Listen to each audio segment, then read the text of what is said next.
Throughout the past 5 years, which is the main section of time when I started to really become invested in film, I have gone through a rather rapid and interesting molding process. Starting off with high school me, I was incredibly flabbergasted at heralded blockbuster epics such as The Dark Knight and Inception.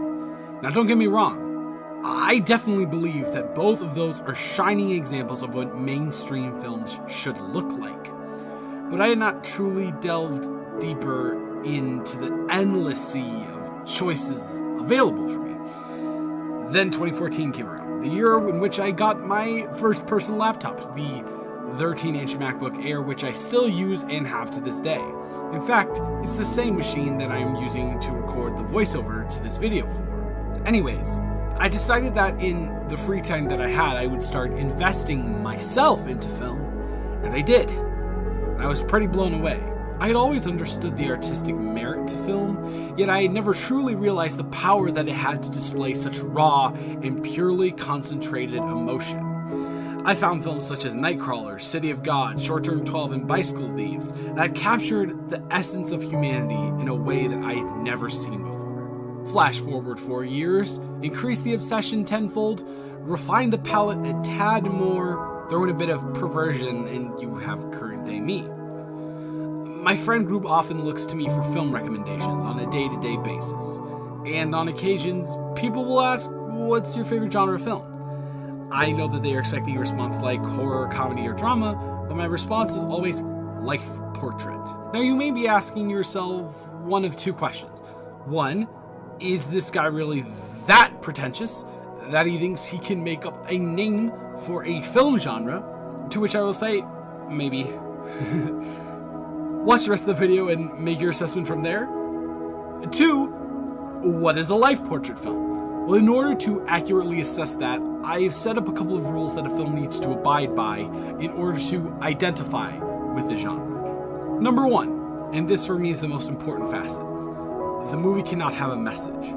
If you look at most of the films that are presented in film school as some of the greatest pieces of cinema ever, there are some blatant messages that they are just trying to portray.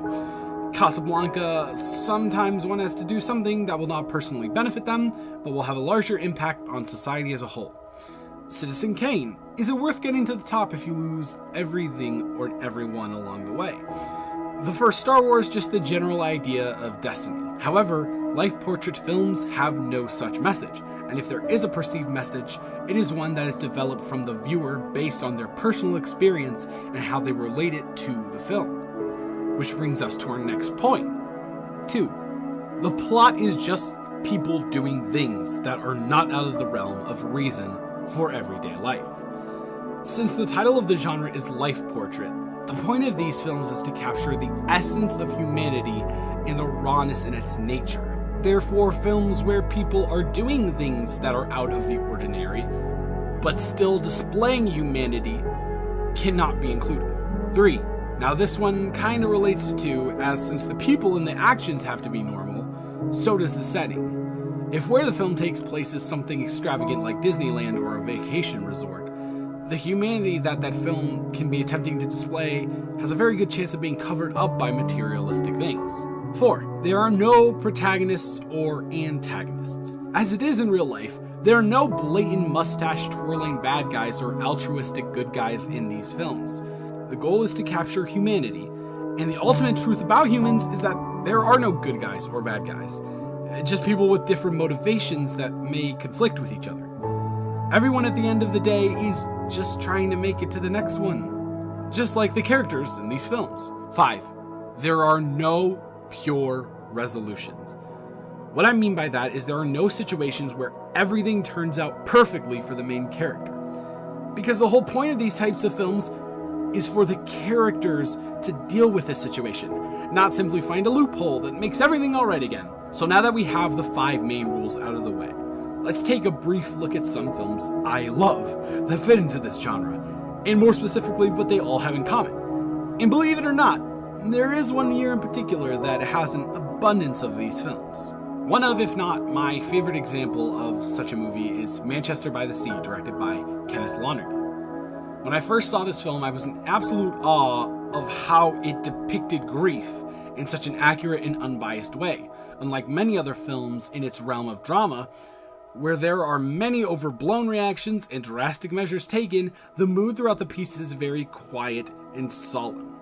As someone who has experienced this type of grief firsthand, Manchester completely captures the essence and emotions that are felt when one loses somebody so close to them. The film takes place in Massachusetts, and everything seems like a completely natural progression. And when we come to the culmination of the film, there really is no resolution. There's no ultimate happy ending, but instead a sort of compromise, which is what actually happens when problems arise in the real world. At no point whatsoever does the film attempt to force any message on you or distract away from the pure form of storytelling occurring on screen. Ultimately, Manchester by the Sea hits every beat that I previously listed and does so in a way that makes it incredibly worthy of the Best Original Screenplay award it received at the Oscars. Thank you, Kenneth Lonergan. We salute you. Oh, and you too, John Krasinski and Matt Damon, who basically came up with the idea in the first place. No, seriously, look it up. Now on to the counterpart that I always bring up alongside Manchester when I talk about this genre, and that is released in the same year indie darling American Honey. Now, although these two have nothing to do with each other on the surface, they are actually incredibly alike. First of all, in both films, our protagonist is down and out at the beginning of the film, and when we get to the end of it, well, they're at the exact same place that they started, just with a little more experience and trauma under their belt. Although they both may have learned something from the time we see them on screen, the lesson is applicable to them only. There is no particular moral to the stories. The catalyst for both of these people learning things are things that are basically out of their control. In Manchester, there is no message for the audience to learn from Lee Chandler. There's no way to repair the situation. There's only dealing with a situation that has been handed to him. He does not come to the large realization that suddenly turns his life around. Heck, the film doesn't even end on that positive of a note. Lee just learns how to live with his demons of the past, present, and future. The same goes for American Honey. Star doesn't really come away at the end in that good of a place, but she realizes that there's no reason to worry about the future and essentially exhales, thus letting go of all the fear and tension inside of her and reaching a state of acceptance in the moment that she is at. There are a bunch of other films that do this too. Moonlight, Krisha, L'Avenir, Certain One, and Blue Jay are all examples from 2016. Last year we had Columbus, Graduation, The Lovers, After the Storm, heck, even Lady Bird, which I didn't particularly like. These films managed to make a fully scripted narrative with a budget behind it look like everyday life unfolding before the viewer's eyes, for better or for worse. Now, as my friends constantly point out in discussions, I have an incredibly cold heart when it comes to media and have never cried at a piece of it in all of my years on this planet. However, there were two moments where I got relatively close.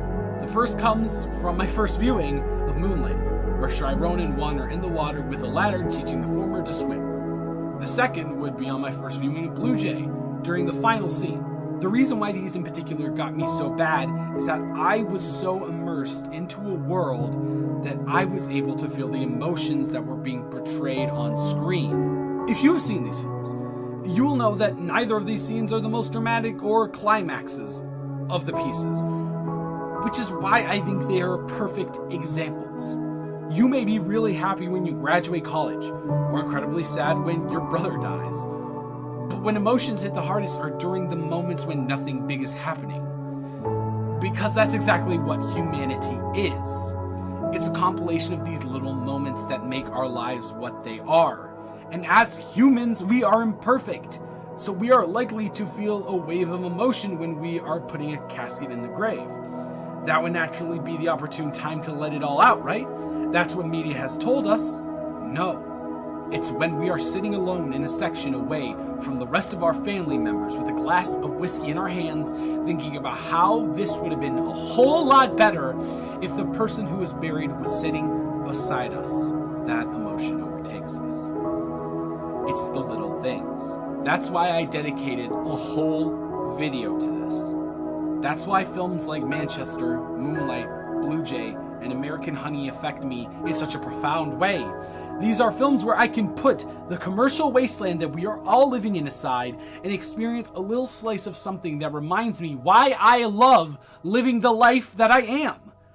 And even though it's only a couple hours in the grand scheme of things, it's the little things that count the most.